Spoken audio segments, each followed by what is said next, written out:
Welcome back, everyone. This is Team Beery, and we are caffeinated and motivated because we drink Folgers coffee. Folgers. Best part of waking up.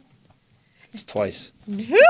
Nice. She only sings when I do the... I noticed. I noticed. It's all about that. Yep. Today we're talking about what would make a good rental property. Right. Which is an investment property, but just rent, whatever. Yeah. So we want to know, like you always get those questions. Hey, if I want to buy an investment property, what do you think I should buy? Like, right. You always get those questions. So what's the first thing you should do? And I always tell people, identify what their target audience is. If they want to... What kind of renter you want? What kind of renter do you want? That makes sense. So do you want to rent to students, for instance? Right. Okay, then maybe you need to be close to ASU. If you want even a community college. Or a community college. Or right. GCU. Yeah. If you want to rent to students, you have to find students. There's that. That's pretty simple.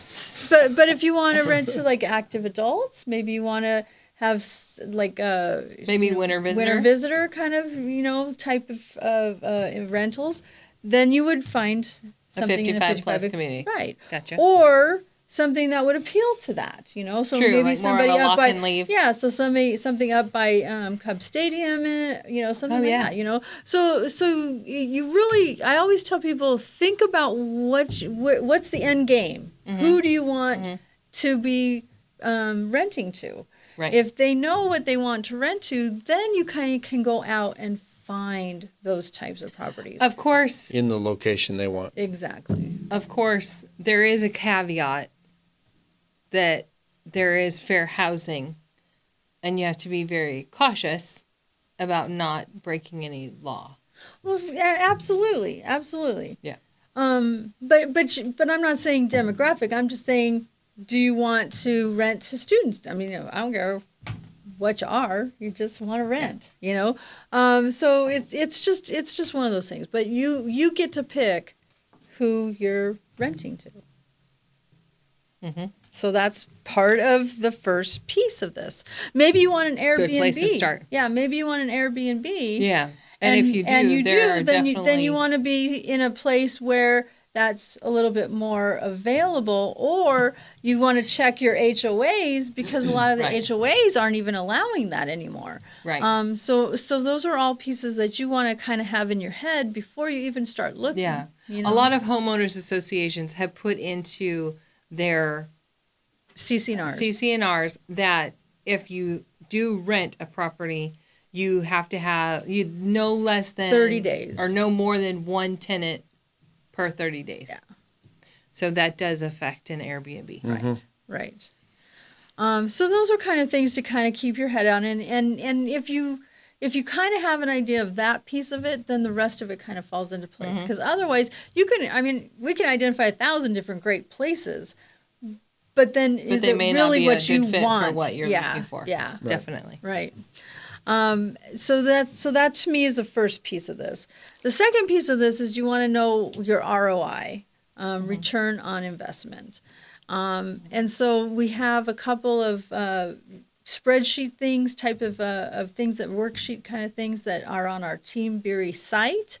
And so you're more than welcome to use those when you're kind of figuring out the property, because to me, that's a huge one. Like, it is. If you're not doing it to make money, then why are you doing it? Right. Yeah, because you have to think about, okay, if there is a yard, who's going to landscape it? Right. Who's going to pay for the landscaping? Right. Because as the owner, right, you want to protect the investment. Right. Well, and if it's and an the HOA HOA is going to require Right. it to be taken care of. Yeah. Right. Yeah. And then So a lot are of you times going that's to in the self-manage, or are you going to hire a property manager? And what's the cost of that? Yeah. How does that affect your bottom line? Right. And maintenance, you want to know, like, okay, at some point the air conditioner is going to need to be replaced. Okay, at some point the roof may need to be replaced. You know, all those are things that you kind of want to have in a factor of some sort, so that way there's no surprises. Right. So to me, that's a huge one. Good things to consider. Yeah, for sure. If you decide to get a home warranty, you know, you can factor that in, because a lot of times a tenant's going to call you at 3 a.m. Do you really want to go, oh, I don't know, a plumber at 3 a.m, or do you want to just be able to make one phone call and get it taken care of? So, Right. So those are things that you get to kind of figure out, and does it feel right to make those decisions? What I'm sure also insurance, home insurance. Absolutely. Like, Different cost. We talked to Corey a little while back, Right. and he's a broker for home insurance or insurance. And those things are questions that you're going to want to ask and get answers to before jumping in to something unknown. Right. You need to know all your costs. Yeah. involved in Right. it. Yeah. That's nice. That worksheet, I'm sure, Yeah. helps. Oh, absolutely. Yeah, Ask it's the really questions. nice. And then the other piece of this is you want to do some research. You want to kind of see what the average rent is in the area. Definitely. Because if your mortgage is, you know, a little bit more than what most people are getting for rent, then maybe that's not a great rental for you. You know, you just really want to make sure that you are aware of things, and don't just assume that, oh, well, because I'm renting it, somebody will want, or somebody will want it. Will automatically want to pay buy. whatever I need them to pay. Right. You know. Right. That it'll be worth it to a renter. Exactly. So you just have to have all that due diligence, and we obviously help you with a lot of that if you come to us and get it going. So, so that would be a great tool and some resources that we have at your disposal. Absolutely. Yeah. Right. Good stuff. Is that it?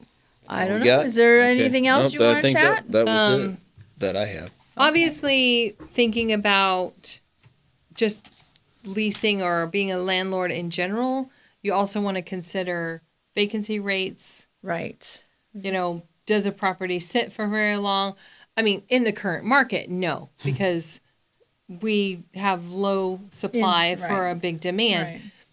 But that would won't come always into be play that way. at some Right. point. Right. Right. So thinking about that, thinking about turnaround costs. Mm-hmm. Like if say a lease is up and that tenant is moving out and going away, what is it going to cost you to make sure the property's in the right condition for a new tenant? Right. And is there going to be a gap? Right.